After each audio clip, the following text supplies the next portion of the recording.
నమస్కారం, welcome to my channel. ఈ వీడియోలో ఏపీ ప్రభుత్వ ఉద్యోగులకు కొత్త పిఆర్సీ పైన సుప్రీంకోర్టులో సిఎస్ అండి. దీనికి సంబంధించిన పూర్తి తాజా సమాచారమే మనం ఈ వీడియోలో తెలుసుకుందాము. వీడియోని ఎక్కడే కానీ స్కిప్ చేయకుండా ఎండ్ వరకు చూడప్పుడు పూర్తి ఇన్ఫర్మేషన్ అర్థమవుతుంది. వీడియో చూస్తున్న ప్రతి ఒక్కరు వీడియోకి ఒక లైక్ చేయండి. అలాగే ఈ వీడియోని తోటి ఉద్యోగ పెన్షన్ మిత్రులతో అయితే షేర్ చేయండి. కొత్తగా మన ఛానల్ చూస్తూ సబ్స్క్రైబ్ చేసుకున్నట్లయితే మన ఛానల్ని సబ్స్క్రైబ్ చేసుకోండి.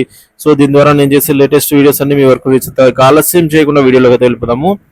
వేతన సవరణ అమలు చేయని 18 రాష్ట్రాలకు సిఎస్లు సుప్రీంలో హాజరండి. సో వేతన సవరణ సంఘం చేసిన సిఫార్సుల మేరకు విశ్రాంత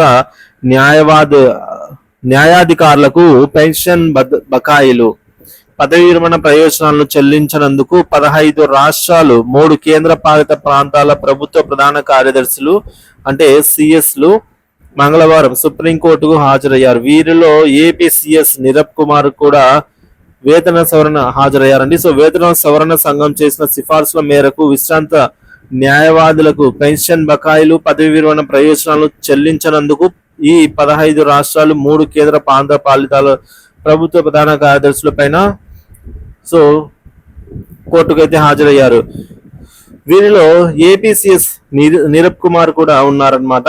పలు రాష్ట్రాల వేతన సంఘం సిఫార్సులను అమలు చేయడం లేదు అంటూ ఆల్ ఇండియా జడ్జెస్ అసోసియేషన్ 2015లో కోర్టును ఆశ్రయించింది. దీనిపై అఫిడవిట్లు దాఖలు చేయాలని రాష్ట్ర ప్రభుత్వాలను సుప్రీంకోర్టు ఆదేశించింది.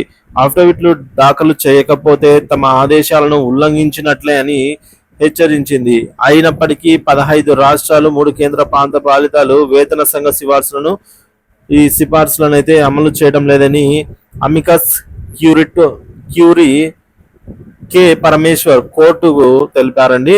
దీంతో ఆయా రాష్ట్రాల సిఎస్లు కోర్టుకు హాజరు కావాలని ధర్మాసనం ఆదేశించింది. కాగా ఇలా అధికారులను కోర్టుకు పిలిపించడం తమకు కూడా ఇష్టం లేదని, కానీ ఆయా రాష్ట్రాల న్యాయవాదులు కూడా తరచూ విచారణకు గైర్హాజరు కావడంతో పిలిపించక తప్పలేదని సిజేఐ జస్టిస్ జీవై చంద్రచూడ్ ఆధ్వర్యంలోని త్రిసభ్య ధర్మాసనం తెలిపింది. సో ఈ విధంగా ఏదైతే వేతన సవరణ అమలు చేయని రాష్ట్రాలు ఉంటాయో, ఉత్తర్వులు ఉన్నప్పటికీ కూడా అమలు చేయని వారిపైన అయితే ఈ విధంగా హైకోర్టు 18 రాష్ట్రాలకు సంబంధించిన సిఎస్లను హాజరు కావాలని చెప్పేసి వారికి సంబంధించి ఎందుకు అమలు పరచలేదని చెప్పేసి